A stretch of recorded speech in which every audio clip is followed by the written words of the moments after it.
Once upon a midnight dreary, while I pondered, weak and weary, over many a quaint and curious volume of forgotten lore, while I nodded, nearly napping, suddenly there came a tapping, as of someone gently rapping at my chamber door.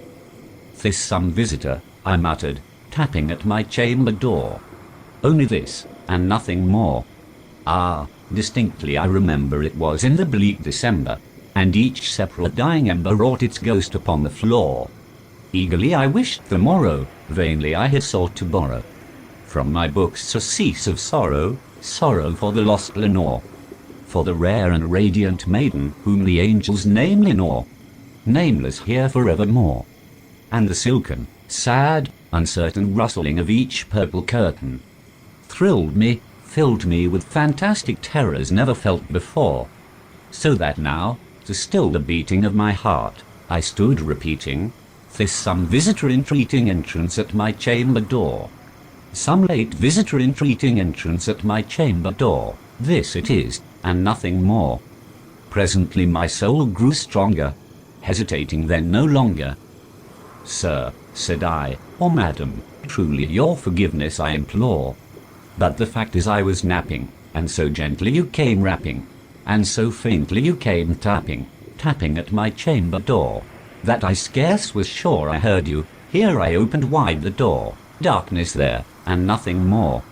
Deep into that darkness peering, long I stood there wondering, fearing, doubting, dreaming dreams no mortal ever dared to dream before.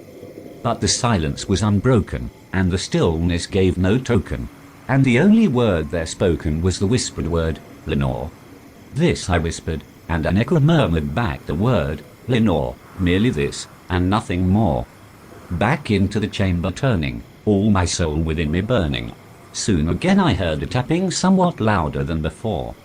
"Surely," said I, "surely that is something at my window lattice.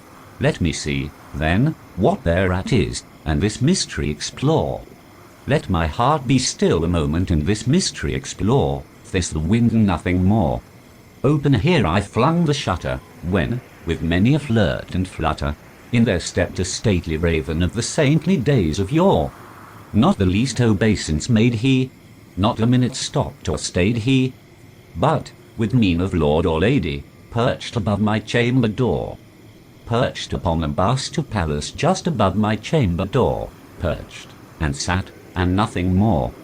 Then this ebony bird beguiling my sad fancy into smiling, by the grave and stern decorum of the countenance it wore. "Though thy crest be shorn and shaven, thou," I said, "art sure no craven, ghastly grim and ancient raven wandering from the nightly shore. Tell me what thy lordly name is on the night's Plutonian shore." Quoth the raven, "Nevermore." Much I marvelled this ungainly fowl to hear discourse so plainly, though its answer little meaning, little relevancy bore. For we cannot help agreeing that no living human being ever yet was blessed with seeing bird above his chamber door, bird or beast upon the sculptured bust above his chamber door, with such name as Nevermore. But the raven, sitting lonely on the placid bust, spoke only that one word, as if his soul in that one word he did outpour. Nothing further then he uttered, not a feather then he fluttered, till I scarcely more than muttered, "Other friends have flown before. On the morrow he will leave me, as my hopes have flown before." Then the bird said, "Nevermore," startled at the stillness broken by reply so aptly spoken. "Doubtless," said I, "what it utters is its only stock and store, caught from some unhappy master whom unmerciful disaster followed fast and followed faster till his songs one burden bore, till the dirges of his hope that melancholy burden bore. I've nevermore." But the raven still beguiling all my fancy into smiling, straight I wheeled a cushioned seat in front of bird, and bust and door.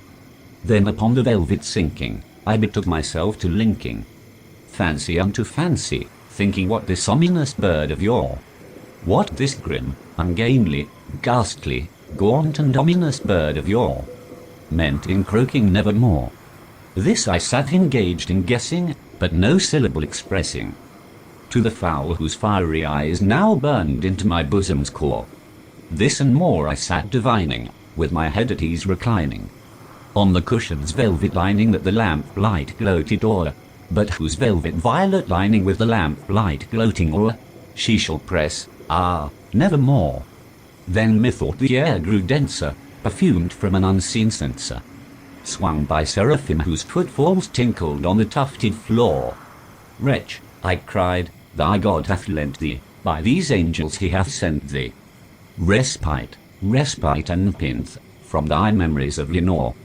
Quaff, oh quaff this kind pinth and forget this lost Lenore. Quoth the raven, nevermore. Prophet, said I, thing of evil. Prophet still, if bird or devil. Whether tempter sent, or whether tempest tossed thee here ashore, desolate yet all undaunted, on this desert land enchanted, on this home by horror haunted, tell me truly, I implore, is there balm in Gilead? Tell me, I implore.